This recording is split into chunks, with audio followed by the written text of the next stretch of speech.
Oke. Sebelumnya, Assalamualaikum warahmatullahi wabarakatuh.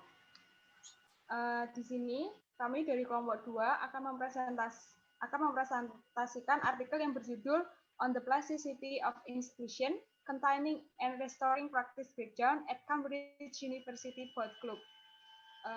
Kelompok kami beranggotakan Anis Nuzulan, Masur Naufal, Radita Asfarani, dan saya sendiri, Sri Astuti. Selanjutnya,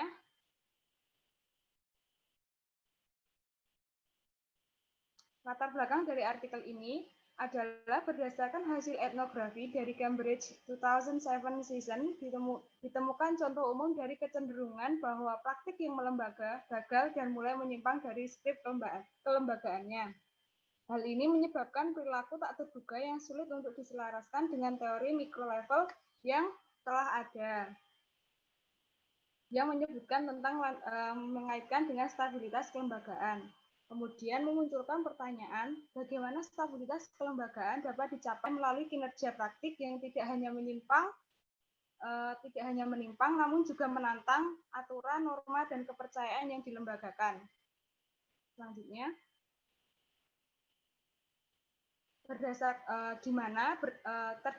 sebelumnya untuk menjelaskan tentang micro level itu menggunakan institutional work approach dalam kaitannya dengan pertanyaan tentang persisten, yaitu di mana pemeliharaan kerja yang berbentuk sosialisasi, aturan mengawasi, dan aktivitas pelaksanaan oleh institutional custodians itu diperlukan untuk menghadapi kecenderungan entropi atau kecenderungan lembaga itu akan semakin menurun kinerja efektivitas atau kinerjanya seiring berjalannya dengan waktu yang sering terjadi pada institusi. Kendati demikian, custodian maintenance yang di-highlight oleh pendekatan institusional belum cukup untuk menjelaskan proses mikro yang terjadi untuk mempertahankan stabilitas lembaga. Sebenarnya pendekatan institutional work itu dapat digunakan untuk menjadi alternatif untuk teori strukturis lain. Tapi kemudian masih kurang untuk menjelaskan tentang bagaimana proses mikro yang terjadi sehingga kelembagaan itu dapat dipertahankan. Dengan demikian, tujuan dari penelitian ini adalah untuk membuka misteri untuk pemahaman yang lebih terkait dengan proses mikro yang melaluinya praktik yang dilembagakan, dipelihara, atau dipertahankan. Di mana melalui studi proses yang mendalam dari praktik pemilihan Cambridge University Boat Club akan dieksplorasi bagaimana institutional inhabitants secara kolektif memperbaiki kegagalan kinerja praktik yang dilembagakan, terutama pada hubungan antara pemeliharaan kelembagaan sepanjang waktu yang merupakan dasar dari institutional persistence. Selanjutnya, dalam penelitian ini kemudian akan terdiri dari beberapa langkah. Pertama, artikel ini akan mengelaborasi fondasi teoritis, di mana akan mengelaborasi beberapa pendekatan, yaitu institutional theory, kemudian negotiation order theory, dan reflective theory, yang menyatakan bahwa pemeliharaan itu dapat terjadi dalam beberapa bentuk untuk menjaga stabilitas kelembagaan. Kemudian melalui sebelumnya memberikan analisis empiris dan diskusi untuk memberikan gambaran secara lebih rinci tentang hasil penelitian dan menggunakan dan di mana penelitian ini akan menggunakan arah teori induktif, yaitu melihat bagaimana kondisi, kemudian di mana melihat kondisi di awal untuk memberikan kesimpulan di akhir. Selanjutnya, konsep teoritis dari penelitian ini. Pertama, konsep penelitian mengenai lembaga didasarkan pada teori praktik yang memberikan perspektif kinerja pada lembaga di mana praktik dipandang dan dipelihara sebagai praktik sosial yang dilembagakan, di mana institusi itu akan dianggap sebagai praktik sosial yang dilembagakan ketika dia telah disebarkan sepanjang waktu, kemudian diterima oleh banyak orang dan memiliki prinsip-prinsip dasar. Institusi sebagai pola dari tipe tertentu dari praktik sosial, kemudian mengambil skrip yang diterima, yang kemudian bersama-sama akan memberikan membenarkan prinsip yang dimiliki oleh organisasi tersebut. Teori praktik memperlakukan prinsip pengorganisasian ini sebagai fitur dan juga melekat pada praktik sosial. Kendati demikian, ketika teori praktik ini dapat menjelaskan bagaimana pemeliharaan itu dapat dilakukan, tapi kemudian tidak bisa menjelaskan prinsip dasar bagaimana mikroproses itu akan terjadi dalam suatu kelompok untuk menjaga stabilitas kelompoknya. Atau kemudian teori praktik ini tidak dapat memberikan gambaran tentang apa yang dapat dimasukkan sebagai konteks pemeliharaan. Selanjutnya, dari artikel ini kemudian dikembangkan 3 ide dasar sebagai titik masuk teoritis yang sebelumnya kami sebutkan untuk melakukan elaborasi fondasi teori, yaitu dalam pertanyaan pemeliharaan kelembagaan melalui praktek reproduksi. Pertama, itu berdasarkan karena sifat kinerja, yaitu praktik yang dilembagakan rentan terhadap kegagalan terlepas dari bagaimana efektif proses sosialisasi merutinkan. Artinya, praktik kegagalan itu pasti akan terdapat kegagalan, meskipun sering dilakukan. Kemudian, praktik kelembagaan dipelihara melalui penyesuaian episode kegagalan dengan skrip yang dilembagakan, dan penyesuaian yang dilakukan dapat memasukkan bentuk berbeda dari pemeliharaan yang menjadi kesatuan pada sifat khusus dan riwayat proses dari episode kegagalan. Dari ketiga asumsi ini, kemudian tiga ide dasar ini kemudian tercipta beberapa bentuk pemeliharaan yang mungkin terjadi untuk menjaga stabilitas kelembagaan. Selanjutnya, hubungan antara kelembagaan dan praktik stabilitas kelembagaan. Praktik merupakan subjek dari kegagalan performatif. Artinya praktik ini mungkin akan mengalami kegagalan meskipun dia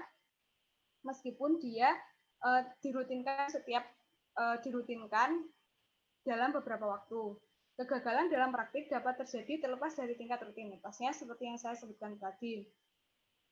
Nah, ketika terjadi kegagalan tersebut, itu dari kegagalan yang satu akan menimbulkan tindakan baru, di mana tindakan tersebut kemudian dapat mengancam stabilitas kelembagaan atau stabilitas lembaga. Di mana ketika terjadi tindakan baru ini tadi, kemudian mendorong untuk dilakukannya pemeliharaan agar tetap terjaga stabilitas lembaga. Selanjutnya, nah, bentuk pemeliharaan itu berdasarkan institutional work tadi sudah meng-highlight atau menekankan pada custodial work, yaitu berbentuk penciptaan peraturan, sosialisasi, dan pelaksanaan aktivitas. Custodial work ini menekankan pada sesuatu yang dibebankan kepada seseorang. Jadi ini memang sudah ada di struktur yang pasti ketika dia harus menjaga ini.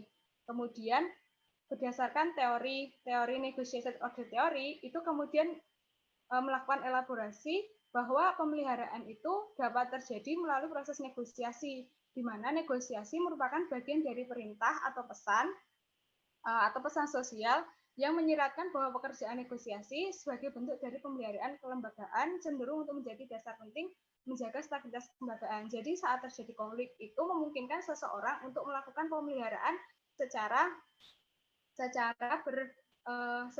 langsung.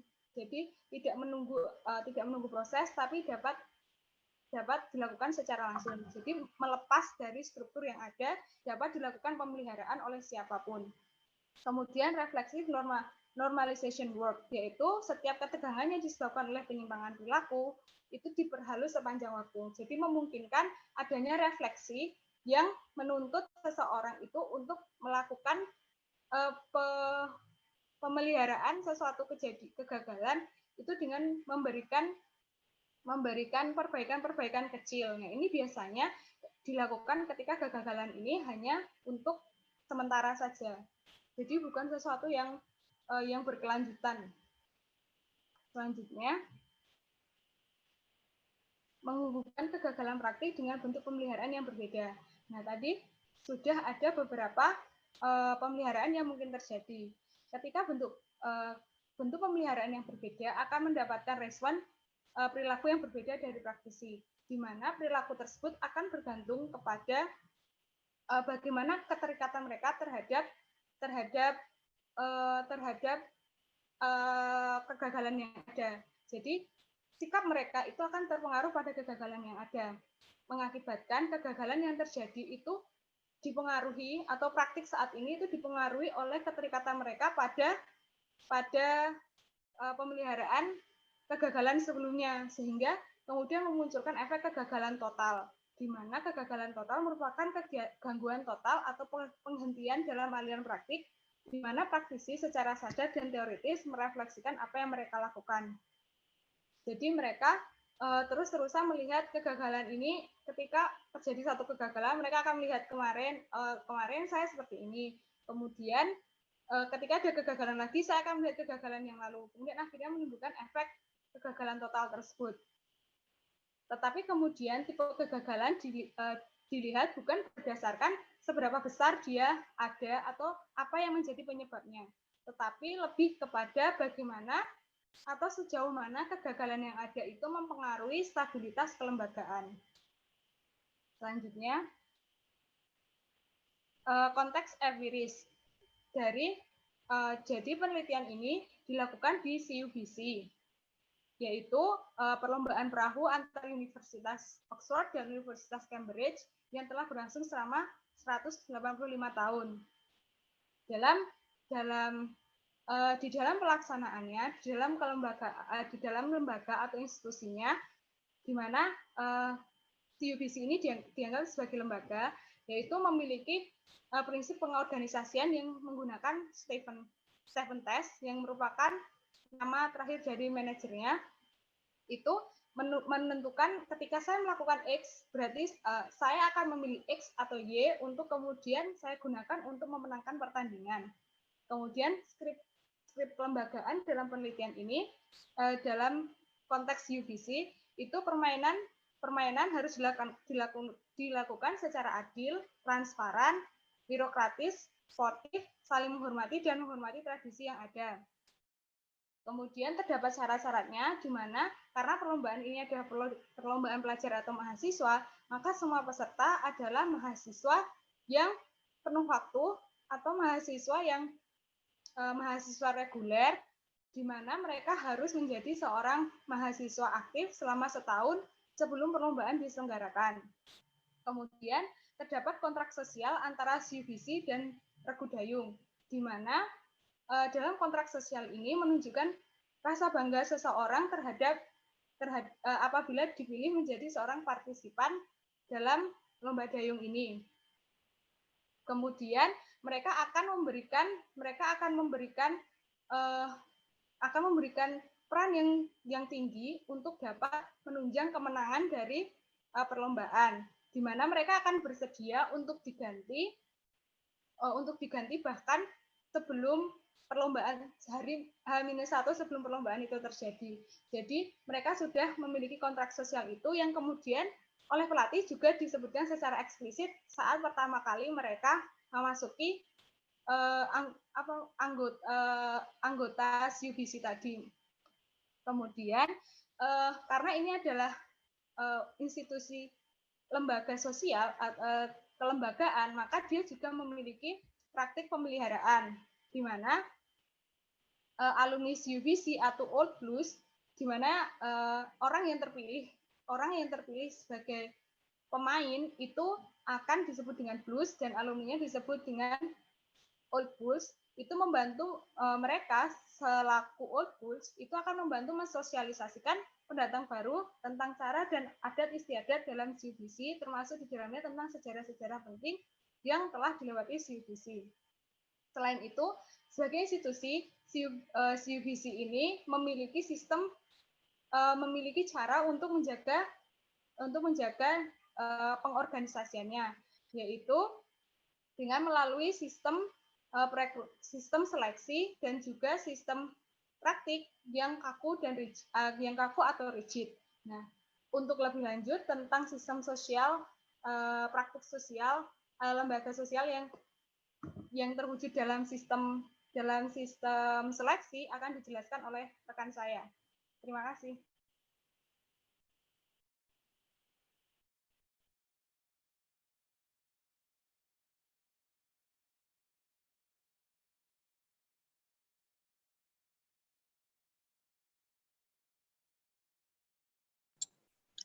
Baik, saya akan menjelaskan mengenai sistem seleksi dari CUBC.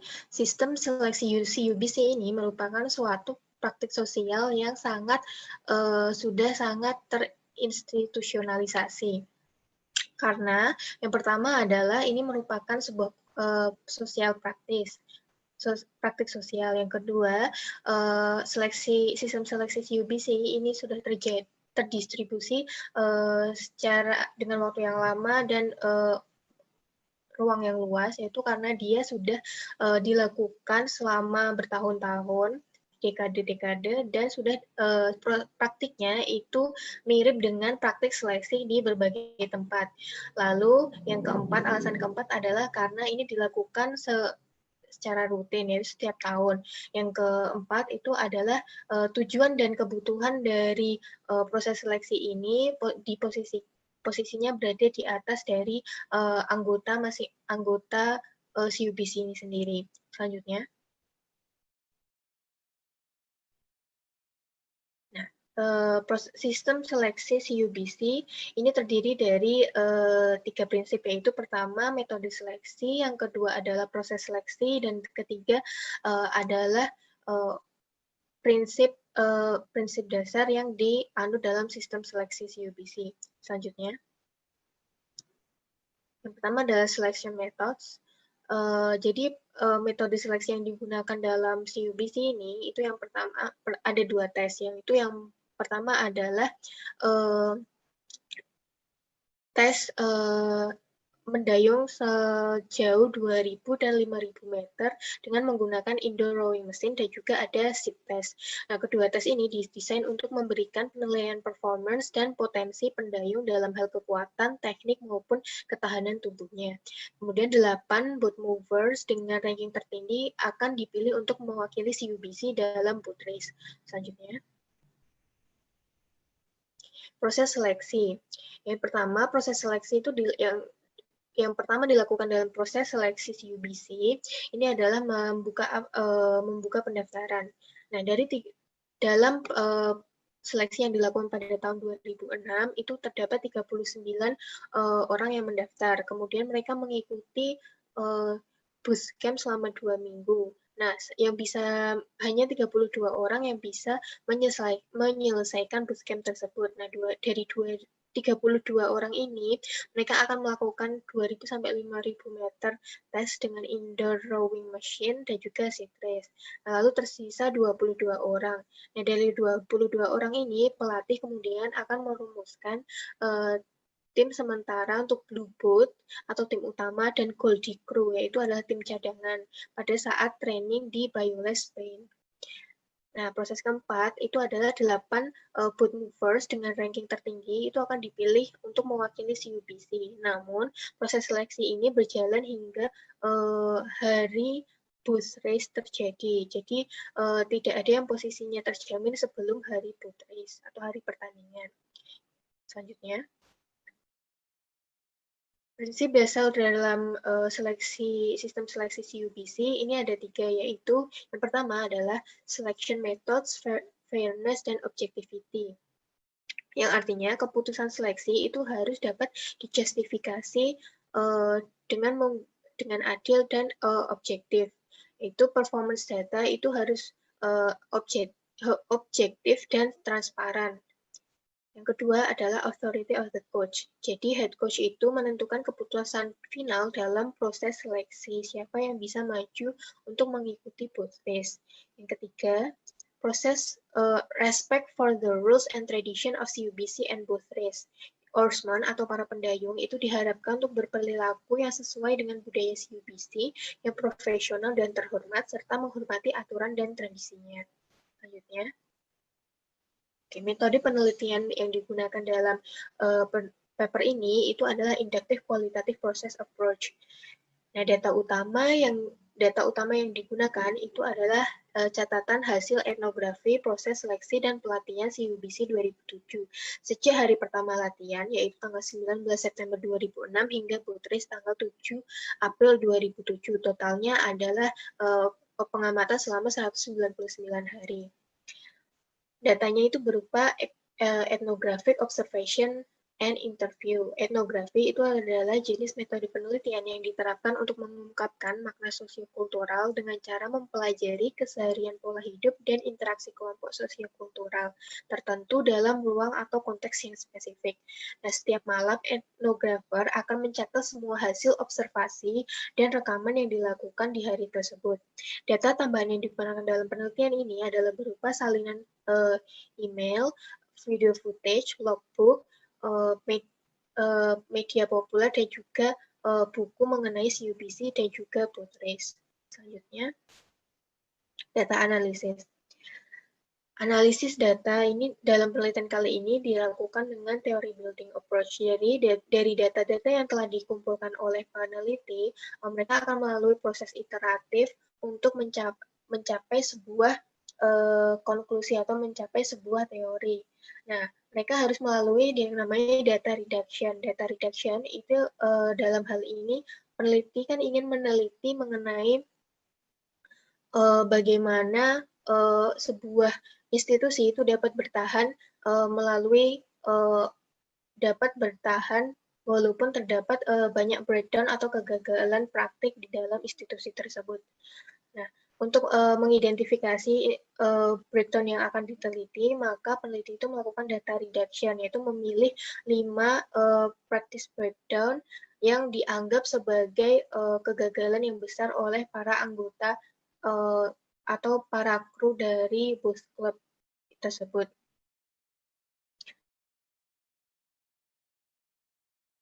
Dia akan mencoba menjawab 3 pertanyaan dari setiap breakdown atau kegagalan praktik yang terjadi. Yang pertama adalah bagaimana tiap peristiwa itu bisa dianggap sebagai kegagalan praktis atau practice breakdown dan implikasinya ke institusi.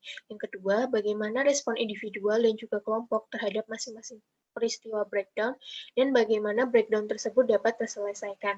Yang ketiga, bagaimana masing-masing anggota menjelaskan proses terjadinya breakdown tersebut. Selanjutnya, setelah mengidentifikasi 5 breakdown yang dianggap paling utama, itu peneliti kemudian melakukan proses narrative and visual mapping strategi untuk membuat data ini bisa membentuk pattern sehingga bisa dibaca. Yang kelima adalah membandingkan data dari masing-masing breakdown atau kejadian untuk memahami hubungan antara untuk menarik benang merah di antara kelimanya. Lalu yang kelima itu adalah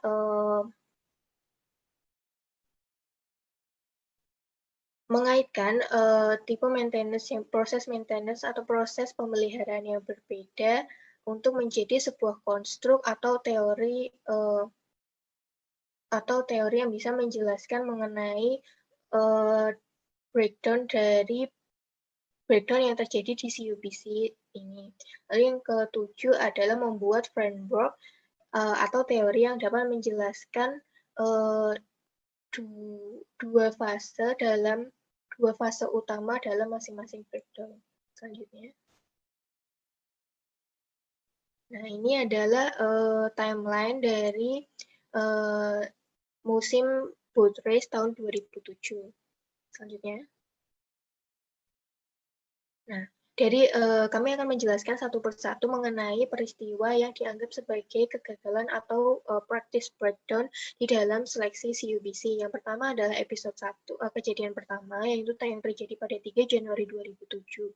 Kejadiannya itu adalah head coach yang bernama Duncan Holland, itu sudah mengisi atau sudah memilih 7 dari 8 seat yang dibutuhkan. Nah, kandidat terbaik untuk seat ke-8 itu adalah Colin, karena hasil tesnya adalah yang terbaik. Namun, anggota kru yang lain itu lebih memilih anggota yang bernama Dan karena kepribadiannya yang ramah dan dapat menyatukan semua kru, walaupun performance datanya itu tidak sebaik Colin. Akhirnya, Coach Holland memilih Dan sebagai pendayung ke-8. Nah, hal ini menjadi sebuah threat bagi institusi karena keputusan ini berlawanan dengan prinsip fairness and objectivity, serta authority of the coach. Restoration yang dilakukan oleh institusi adalah keputusan ini dianggap sebagai pengecualian yang dibutuhkan untuk mencapai tujuan akhir, yaitu kemenangan di boat race. Selanjutnya, episode 2 yang terjadi atau kejadian kedua, breakdown kedua yang terjadi pada tanggal 11 Februari 2007, itu adalah ada seorang kru yang bernama Jack yang sebenarnya merupakan pendayung yang handal di antara anggota yang lain. Akan tetapi, saat training di Banyoles, Italia, pada bulan Desember, hasil seat race-nya buruk sehingga membuatnya tidak masuk ke dalam Blue Booth. Coach memberikan kesempatan kedua bagi Jack dan melakukan tanding ulang untuk seat race melawan pesaing terdekatnya, yaitu Ollie dan Colin. Threat yang terjadi dalam breakdown ini adalah kejadian ini menentang prinsip fairness and objectivity. Restoration yang dilakukan oleh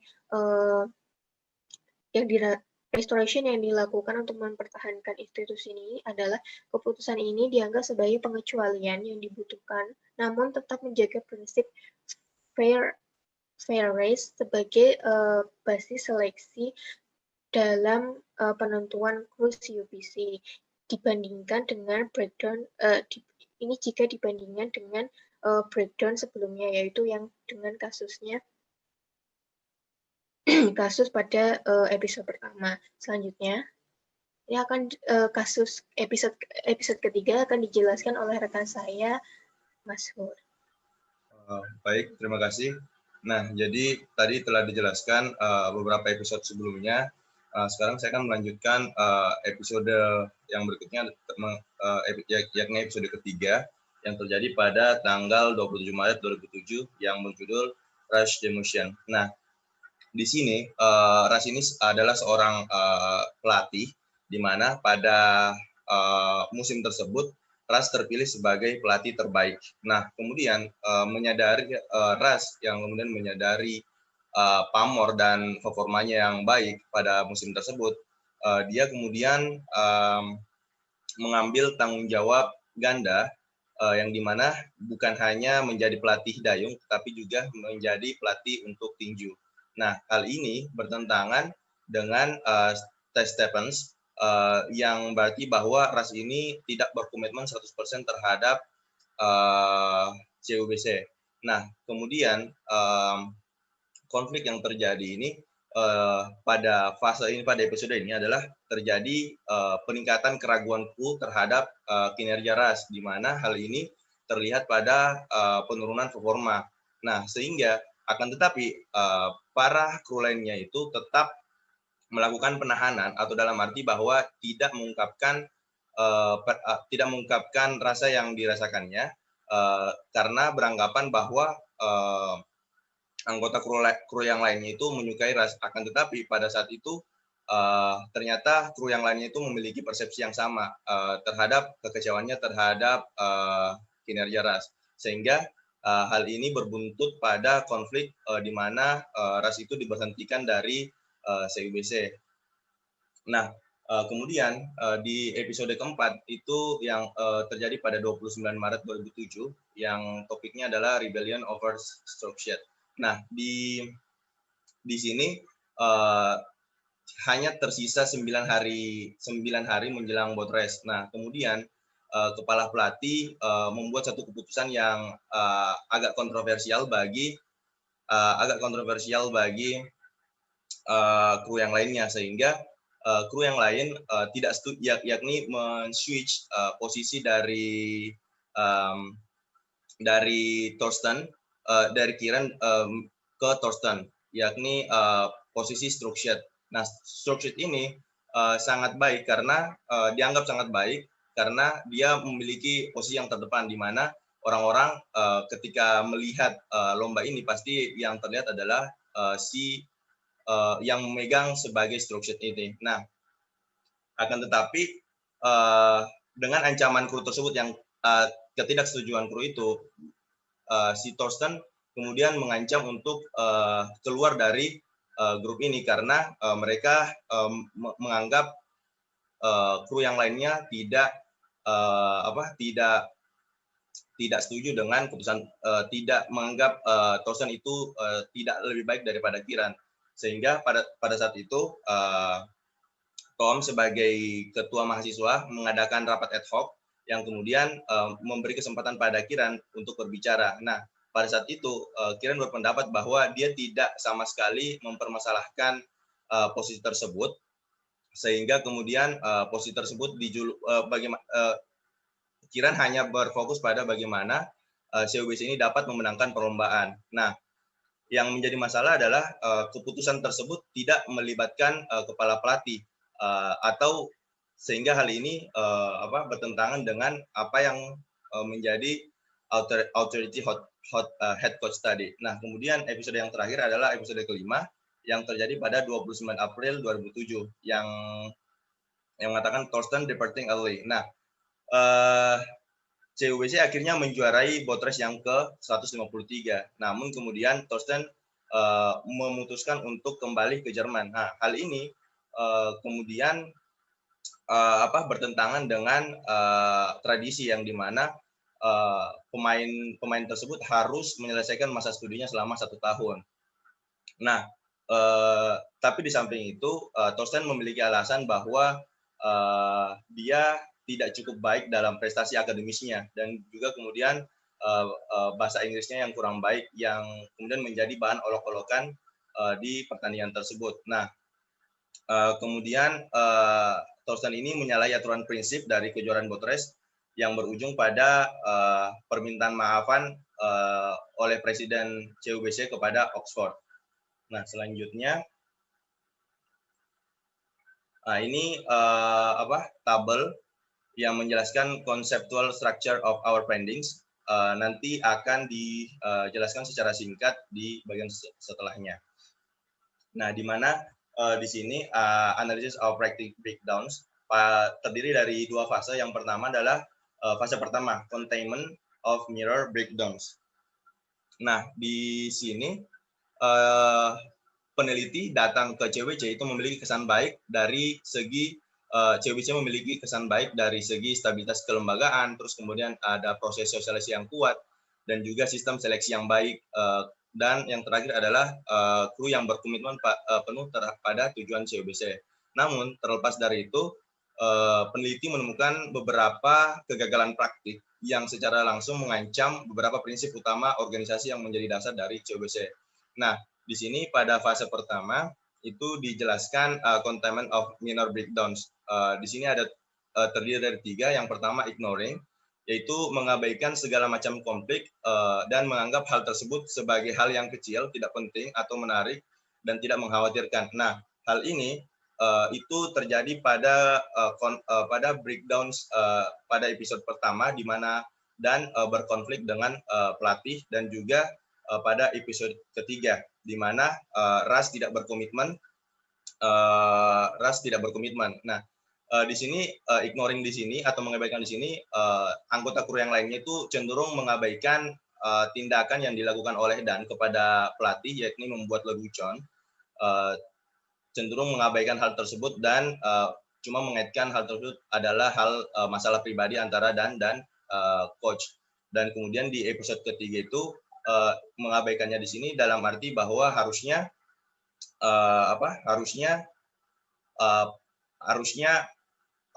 kru harus menyadari performa dari Ras itu sejak dari awal. Terus kemudian ada tolerating, di mana di sini adalah mentoleransi segala hal yang terjadi meskipun hal tersebut sebenarnya bertentangan dengan prinsip organisasi CUBC. Nah, di sini tolerating yang dimaksud di sini adalah ketika Ras memutuskan untuk mengambil tanggung jawab ganda tersebut. Nah, di sini anggota kru lainnya cenderung setuju karena performa Ras yang menilai bahwa performa Ras itu yang baik, dan juga beranggapan bahwa sampai saat ini belum ada yang dapat menggantikan Ras, sehingga para kru lainnya itu cenderung menoleransi keputusan Ras tersebut meskipun itu bertentangan dengan prinsip dari CUBC. Terus kemudian ada reinforcing atau memperjuangkan atau memperkuat hal yang ada pada organisasi agar dapat membantu mencapai tujuan organisasi. Nah, reinforcing di sini erat kaitannya dengan keadaan Thorsten yang memiliki nilai akademis yang kurang baik dan juga kemampuan berbahasa Inggris yang agak rendah. Nah, di sini kemudian Cambridge terus mengupayakan atau membantu Thorsten untuk untuk menyelesaikan masalah tersebut. Nah, pada fase kedua itu ketika kerusakan kecil tersebut tadi terakumulasi dan tekanan seleksi meningkat, pekerjaan yang dimana dia dalam tanda petik penahanan itu menjadi semakin tidak dapat dipertahankan. Dalam artian tadi pada fase pertama itu adalah fase pekerjaan penahanan, terus kemudian aktivitas penahanan tersebut sudah tidak bisa lagi dilakukan, akhirnya terjadilah fase kedua. Kemudian muncullah fase 2 yaitu restoration of major breakdowns. Nah, di sini di situ ada accepting and coping. Accepting atau pengecualian yang dimaksud adalah bagaimana praktik kelembagaan tersebut memiliki pengecualian terhadap kasus khusus yang unik yang dapat dibenarkan dengan dasar untuk memenangkan perlombaan. Nah, accepting di sini itu terjadi pada episode pertama, kemudian ada pada episode kedua di mana Jack mendapat kesempatan lain. Nah, di sini tuh accepting di sini adalah kegiatan untuk memperelastis skrip praktik untuk kemudian memberikan kesempatan kepada hal yang lain untuk yang penting tujuannya adalah untuk mencapai tujuan organisasi, yaitu adalah untuk menjadi juara. Jadi pengecualian itu bisa dilakukan ketika tujuannya itu adalah tujuan bersama. Terus kemudian yang kedua itu adalah memastikan bahwa setiap orang itu mengerti pengecualian tersebut diberikan. Jadi mereka harus menganggap bahwa pengecualian ini adalah dia harus membalas pengecualian tersebut untuk merespon dengan hal yang positif. Hal berikutnya akan dilanjutkan oleh teman saya. Tentang reversing, pada episode 1 dan episode 4, tindakan yang melanggar aturan secara langsung dibalik atau di-reversing melalui negosiasi yang memulihkan keadaan normal dengan mengurangi emosi tinggi yang mengarah pada self-binning. Selanjutnya, itu adalah self-correcting. Pekerjaan mengoreksi diri ini dapat dilihat sebagai bentuk dari custodial work yang melibatkan aturan yang diatur sendiri atau tindakan koreksi diri. Selanjutnya adalah formal disciplining. Kegagalan praktik utama itu tidak dapat dianalisis secara terpisah dari riwayat atau historis sebuah proses, karena bentuk pemeliharaan itu bergantung pada riwayat atau historisnya. Next.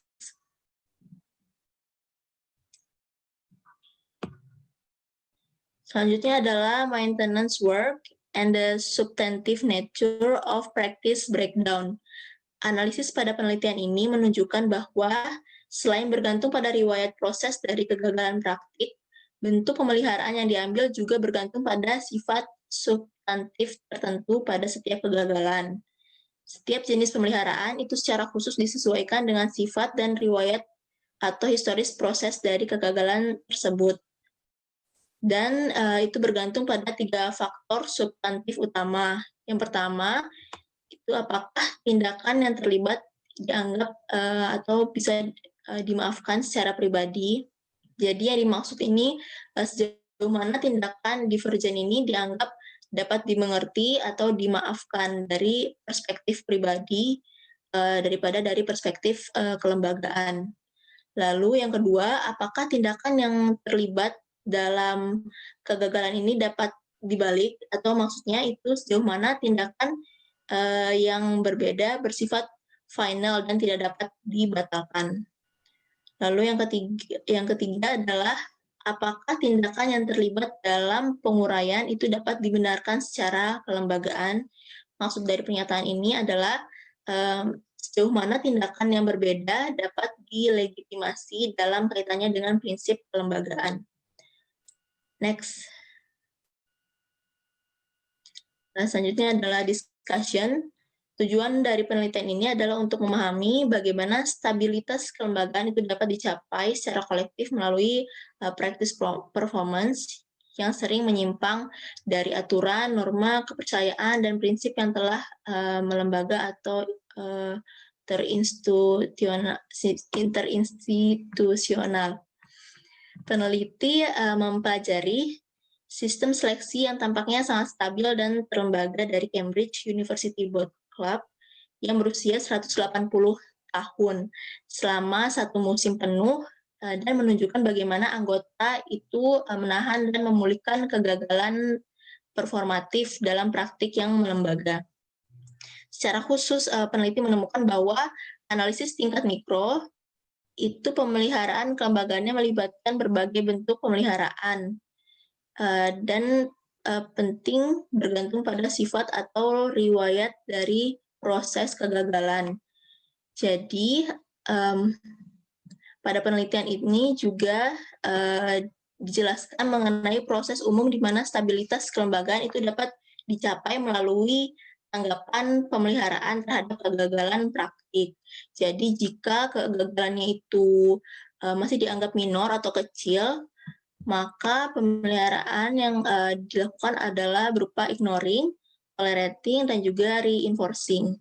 Namun jika sudah dianggap major atau besar, itu maka tindakan yang akan diambil adalah exception atau coping, lalu ada reversing, self-correcting, dan juga formal disciplining.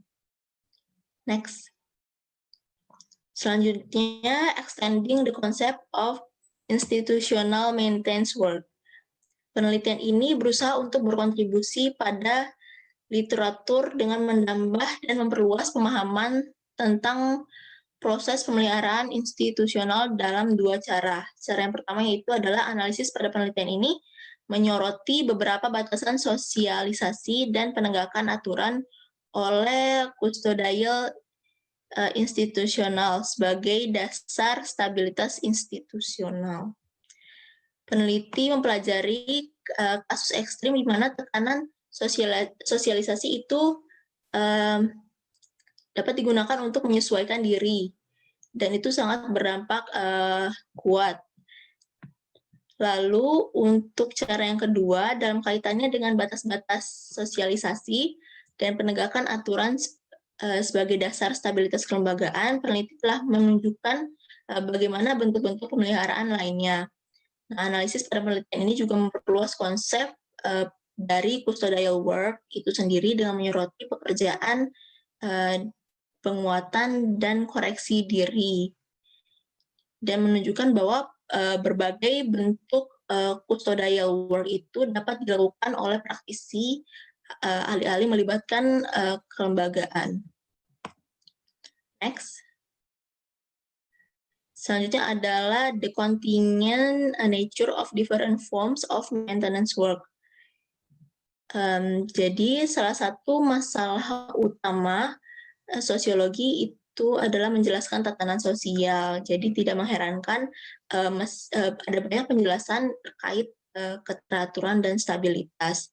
Namun masih kurang pemahaman tentang bagaimana proses-proses dan mekanisme stabilitas kelembagaan ini itu dapat berkaitan satu sama lain.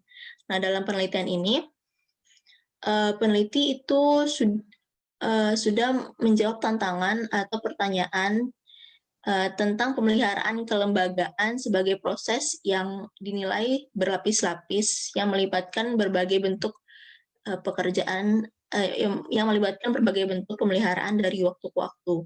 Nah, pada analisis ini dia menunjukkan bahwa yang pertama bentuk pemeliharaan yang dilakukan itu sangat bergantung pada sifat dan riwayat proses dari kegagalan praktik. Yang kedua, analisis pada penelitian ini juga menunjukkan bahwa bentuk-bentuk tertentu containment dan restoration work itu bergantung pada sifat substantif dari kegagalan praktik. Dan yang ketiga, analisis ini menunjukkan bahwa skrip praktik institusional itu dapat stretch atau merenggang melalui bentuk-bentuk pemeliharaan tertentu. Ketika jika terlibat dalam kegagalan yang dipandang masih dapat dimaafkan atau dibatalkan secara pribadi, atau bahkan tindakan tersebut tampaknya tidak dibenarkan secara kelembagaan. Next. Selanjutnya adalah maintenance work as a basis for institutional plasticity. Analisis pada penelitian ini menunjukkan bahwa institusi dapat dicirikan oleh jenis plastisitas atau kelihatan yang serupa dan dapat dicapai melalui pemeliharaan kontingen. Dan hasil yang kedua itu analisis pada penelitian ini menunjukkan bahwa satu bentuk tertentu dari reflective normalization work yang disebut expected dan coping itu dapat dibenarkan untuk aturan yang masih berlaku atau mungkin merupakan bentuk pemeliharaan yang lazim dan dapat menjadi pemeliharaan yang efektif. Next. Yang terakhir adalah concluding remarks. Hasil pada penelitian ini itu belum dapat digeneralisasi. Oleh karena itu, disarankan untuk penelitian di masa depan, jika ingin meneliti institusi lain, akan lebih baik jika meneliti kelembagaan atau institusional yang lembaganya itu lebih institusional yang lebih rentan daripada yang sudah diteliti pada penelitian ini. Lalu, minat dalam mikrofondasi kelembagaan organisasi ini juga telah meningkat dan menghasilkan karya yang telah berkontribusi pada pemahaman yang lebih canggih tentang hubungan kompleks antara lembaga dan para anggotanya. Namun, Sudabi itu mencatat bahwa hingga saat ini masih sedikit upaya yang secara khusus memahami proses yang kompleks dan seringkali tidak terlihat oleh para anggota institusional untuk memelihara institusinya atau untuk setidaknya menciptakan kesan stabilitas. Namun penelitian ini juga telah menerima tantangan ini dan telah menunjukkan bagaimana kemampuan manusia itu secara refleks dan kadang-kadang bisa juga secara strategis itu terlibat dalam praktik yang terinstitusional dan dan hal itu juga tidak selalu menyiratkan perubahan. Penelitian ini juga menunjukkan bahwa hal-hal yang dianggap menyimpang itu justru yang menyimpang dari aturan justru mungkin bisa menjadi kekuatan dari institusional tersebut.